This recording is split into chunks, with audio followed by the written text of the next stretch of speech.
Hello everyone, welcome back to my YouTube channel. Today we are going to be talking about winter book recommendations for every genre. I feel like sometimes with different seasons people tend to focus on certain genres, but you guys know me and I like to read everything all year round. So with all of that said, the main genres that we are going to be focusing on today are fiction, fantasy, romance, and then specifically Christmas/holiday romance and classics. Those are the main ones we're going to be working through today. If you guys want a part 2 with more genres, let me know in the comment section down below. First up, we are going to be starting with fiction, and the first fiction book that I want to recommend to you guys is Norwegian Wood by Haruki Murakami. And this book is wintry in both its themes and its setting, at least for the second half, I want to say, of this book. And in this story, we are primarily following two main characters. We're following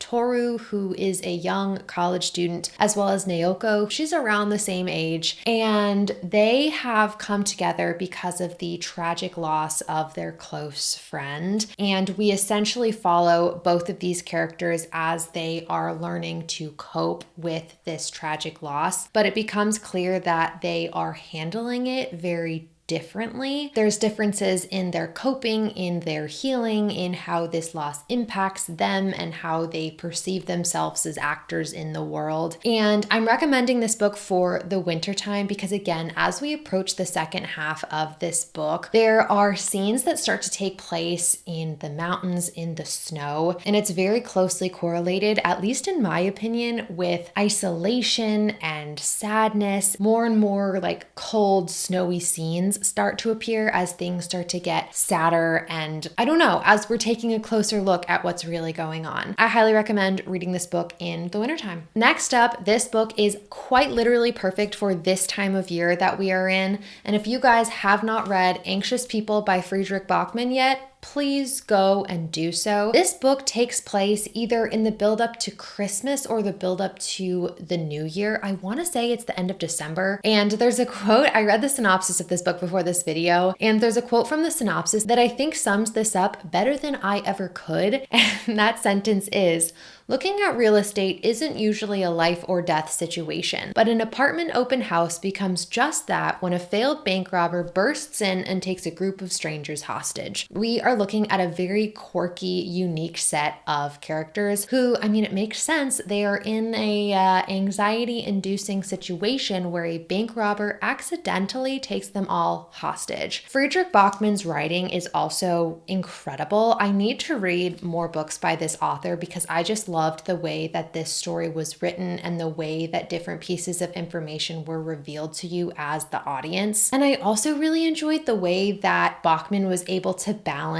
heavier and lighter topics. Like, in a way, he was able to convey very serious topics through light and humorous conversations in a way that was very beautiful and in no way offensive. I don't know how he did that, but I loved reading about it. We are in the thick of it in the wintertime in this book, so you guys should definitely pick this up. Up next, we have Never Let Me Go by Kazuo Ishiguro. I have been recommending this book since I read it. I want everyone to read this book. I just thought that this book was so good. In this story, we are looking at a group of students who are attending this English boarding school, but at the boarding school, the kids have very little contact with the outside world. And more specifically, we're looking at our main character. Her name is Kathy, and we're watching her as she kind of starts to pick up on things that are abnormal about this school. Again, it has a lot to do with the fact that there is not a ton of communication between these kids and literally anyone in the world outside of the school. I can't say too much because I do not want to spoil anything. As you get little breadcrumbs throughout this story, each one is like so satisfying, and I just remember desperately trying to put the puzzle together of what was going on in here. The less you know, truly, the better. And I don't think this book is necessarily wintry. It's been a few years since I've read it, and I don't think there's any specific descriptions of wintertime. I think we're kind of looking at things throughout many years. However, I I do feel like the theming in here is very wintry. It's incredibly reflective, it's speculative, and I just think that winter is a great time to read this book. Also, boarding school kind of gives off those winter vibes to me. So yeah, Never Let Me Go.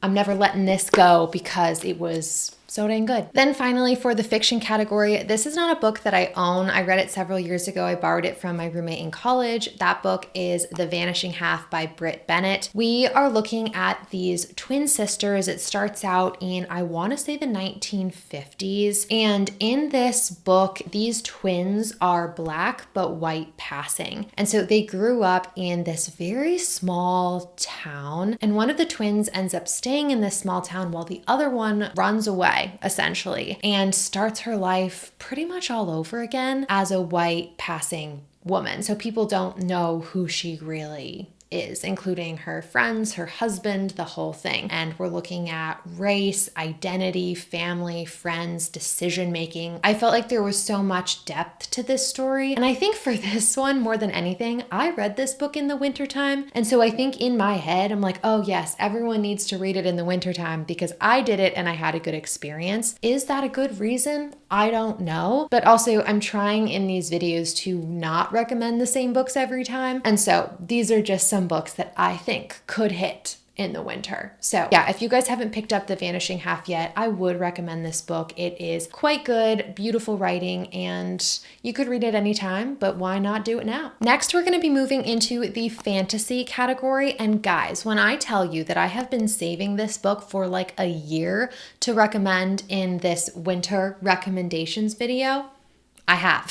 The first book in the fantasy category that I would like to recommend to you guys is none other than Emily Wilde's Encyclopedia of Fairies. This is a cozy fantasy, and I don't know if it's just me, but the cover and the descriptions that I heard about this book was not giving winter. But when I picked up this book, it was so cozy and wintry, and I just want to tell everybody that you should not pick up this book unless it's wintertime. In this story, we are following Emily Wilde as she is working on completing her Encyclopedia of Fairies. Yeah, I know. You never would have figured that out from the title. And in order to complete this extensive encyclopedia that she's working on, she needs to go to this like northern remote town in the mountains to study these fairies that live there that nobody really knows anything about. Our book starts out with her getting on a boat. She's going up there, and again, it is cold. It is in the mountains. There's snow literally everywhere.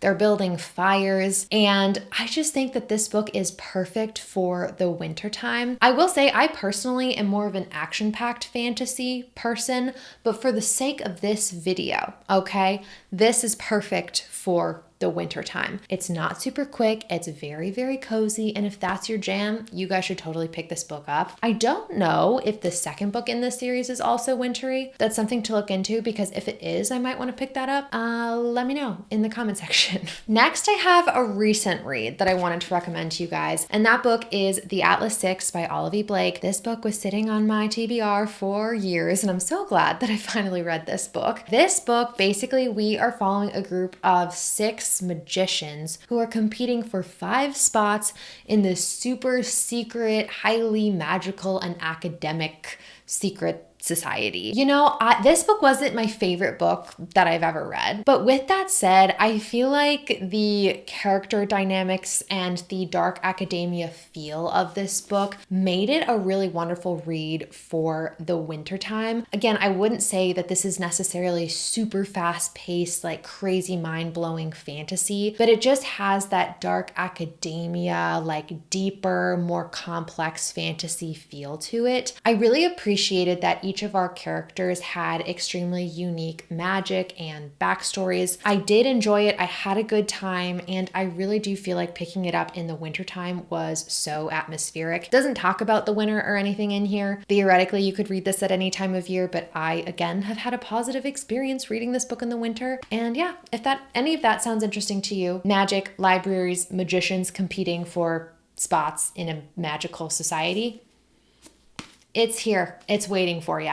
So those were two, in my opinion, somewhat slower books, particularly Emily Wilde's. I wanted to round out the fantasy section, the fantasy recommendations, with one that's a bit more action-packed, a little heavier on the romance, if you will. And this book went so crazy. I feel like that was earlier this year, but it might have even been last year. And that book is Powerless by Lauren Roberts. This book is so much fun. It definitely is, in my opinion. I mean, hey, you're here, so you're looking for my opinion, okay? It very much is the embodiment of other popular fantasy tropes and characters and series, but I still feel like Lauren Roberts did a good job creating a fun and addictive book. In this story, you have two kinds of people. There are elites and there are ordinaries. Elites have magical powers, ordinaries do not. And if you are an ordinary, you're supposed to be exiled. You're not supposed to be living in this kingdom because supposedly you're like contagious, okay, and can give the elites your lack of powers. Yeah. Peyton, our main character, she is a girl boss. She is pretending to have powers in this world of elites, and that's kind of how she gets by. Oh, and Peyton's like what's it called? A commoner. She's a commoner, no magical powers. Then we have Kai, who is a prince, an elite with magical powers, and not only that, his job is to go and kill all the ordinaries. Yes. And so ultimately you have this really fun dynamic that emerges between Kai and Peyton because Kai doesn't know that Peyton is an ordinary. And I don't want to say too much. All that I will throw in here is there is some sort of magical competition that happens in this book. I will say it does give just a little bit a darker shade of magic book too. If you know, you know. And yeah, this book is really, really fun. And I feel like maybe if the slower fantasy books aren't your vibe, this is one that's like fast, fun, easy to read, and just great escapism for the winter time. Next up, we're talking romance. And I wanted to do this a little bit differently. So I have one romance to talk about and three holiday Christmas romances to talk about. And the first romance is just the normal, regular romance that I wanted to talk to you guys about is a recent read. And I do have a reading vlog coming out hopefully soon with this book in it. And so if you don't want any spoilers, skip right here. But if you do want to hear my opinions of this book, here you go. And that book is Bringing Down the Duke by Evie Dunmore. This is a historical Bridgerton-esque romance book. And in this book, we're following our main character. Her name is Annabelle, and I think it takes place in 1879. Yes, takes place in the later 1800s. Annabelle is one of the first women to attend school at Cambridge University. And in order to keep her scholarship and keep her spot in school, she needs to work on recruiting influential men to support the women's suffrage movement. Okay, just bear with me. She's like, well, I could recruit men with some power, but why not just go for someone with the most power? Okay, she ends up kind of on accident trying to get the support of the Duke. And the Duke, he's kind of a grumpy guy, I guess, without giving too much away. This book was fun. It is physical, but I will say I picked up this book not knowing that it took place in the wintertime. Like I just picked it up and I was like, oh my gosh, I got really lucky because it's cold and there's a Christmas party in here. Like if you are considering picking this up in December, January, go do it. This book was really, really fun. And again, there are a lot of parts where we are talking about how it's cold outside. What are you going to wear to the Christmas party? Like it just feels very wintry. And I think if you're going to read this, now is the time of year to do it. So like I said, I wanted to talk about some Christmas books because I don't think I've ever talked about Christmas romance books on my YouTube channel before, or if I have, I've completely forgotten about it. And every year for the last like 4 or 5 years, I have read at least one Christmas romance book with my best friend from college. We like book club them together and it is so much fun. And so now I've realized that I have read quite a few Christmas romance books and I'm going to tell you guys about my favorites. The first first two, I'm going to kind of bundle them together because they're in the same series by the same author. The first one is Holiday Romance and the second one is Snowed In, both by Catherine Walsh. And I think it's part of the Fitzpatrick Christmas series or something. I liked both of these books, but I liked Snowed In a little bit better. But we'll start with Holiday Romance right now. In Holiday Romance, we're following our two main characters, Molly and Andrew, and they both live in Chicago and end up on the same flight back to Dublin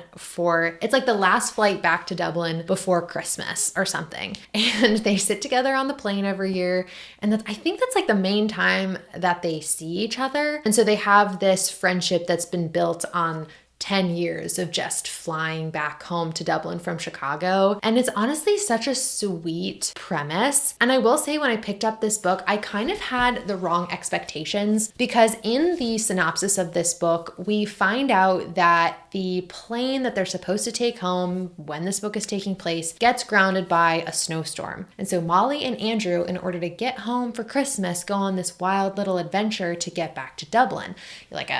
Something like a car to a train to a bus to a plane, something like that. And so I thought this whole book was going to take place like traveling, getting back to Dublin, but only like half of the book is like that. The second half of the book is them like it's not a spoiler. You guys know that they get back there safely. Is them like back in Dublin, like falling in love and getting to know each other's families. And so that kind of tainted my reading experience of this book because I had the wrong expectations. But looking back, I did really enjoy this book. And then my favorite is called Snowed In. And in this book, we're following our main character. Her name is Megan. Years ago, she left her fiance at the altar. Okay, she's out of there. And she kind of started her life all over. And it's difficult for her to go back to Dublin, her hometown, with her friends, with her family, because her like ex-fiance is like engaged again and there's some family drama going on. And so she's at this bar and she runs into her old friend. And they're like, and he has some stuff too, where he's like, ugh, going home for the holidays is going to be rough. And so they come to this agreement that they should fake date because that's going to solve all of their short-term issues with their friends, their families, and ex-fiancés. So they strike up this little deal and they go back home to Dublin, and it is so much fun. Then lastly, I just wanted to throw in here the 12 Dates of Christmas by Jenny Bayliss. This one I didn't love as much as the other two, but if you are looking for a purely sweet, cheesy, corny, fun, light, hallmarky Christmas romance book, I would recommend this book. In the story, I can't remember our main character's name. We are following our female main character, our FMC, in this small town in England, and the dating pool is small. Okay, there's not a lot of men that she's had success with in this town. And her best friend signs her up for this dating agency. And in the 24 days leading up to Christmas, you go on 12 dates. And so, hey, theoretically, 12 dates, 12 dates of Christmas, odds should be pretty good, right? Well, I won't spoil it for you, but it's a fun, cheesy little romance. Like, it's not like amazing, but I thought it was good for the Christmas season. Then last, but certainly not least, I just wanted to talk about some classics, just to kind of throw some in here for you. The first one, I talked about this book in my classics book recommendations video pretty recently, but this book is just so wintry, and that book is Ethan Frome by Edith Wharton. In this book, we are following Ethan Frome, who has either he was never in love with his wife or he has fallen out of love with his wife. I can't remember. It's been a long time since I read this book. And there is so much snow and winter scenery around, and he's kind of feeling that despair that you feel in the wintertime, okay? And then, things start to get crazy, and his wife's hot cousin, she comes into the picture, and Ethan starts getting all these bad ideas, okay? And we kind of, we go from there. It's not necessarily riveting, but if you like a good exploration of characters, that is what I always say Edith Wharton is really good at. I read The House of Mirth earlier this year, and again, I just learned that Edith Wharton knows how to write and explore characters very, very thoroughly, and I enjoyed that. So if that's your thing, go check it out. Last but certainly not least, in the classics category, we're kind of taking a little bit of a turn from what I usually recommend. And that book is The Lion, the Witch, and the Wardrobe by C.S. Lewis. Now, I know a lot of you guys are thinking, Olivia, that book is for children. I did not read this book until I was 23, I think was the first time that I read this book. I am now 24. No, I must have been 22. I don't know. I read this book after I graduated college, all right? Yes, it was for kids, but it was still so magical and wintry and so fun for the holiday season. If for some reason you are not familiar with the story, we are following a group of 4 siblings. There's 2 brothers and 2 sisters. The youngest sibling, her name is Lucy. They're playing hide and seek in this like professor's house that they're living in. They're playing hide and seek. Lucy goes and she hides in the wardrobe. This wardrobe is a magical wardrobe that transports the kids, or I guess at the beginning, transports Lucy to Narnia. And Narnia is under control from is it the White Witch? And Narnia needs help. And so ultimately, Lucy and her siblings end up coming to Narnia and they need to save the day. You can read this book in a very short amount of time, okay? But it is still so fun for the winter. And if you're like me and you had never read the original book before, go do it. You could probably read it in like an hour, okay? It is so sweet, so fun, so cute. And I think it was still enjoyable as an adult. And that's coming from someone who does not enjoy YA usually as an adult, unless it's fantasy. Okay, besties, those are my official winter book recommendations for, I guess not every genre, but like the genres that feel relevant to me right now. If you guys made it all the way to the end of this video, comment down below the sleigh emoji so I know who the real ones are. But I think that is gonna be it from me. Thank you guys so much for watching. I hope you guys are having a great day and a great reading month, and I will see you in the next one. Bye!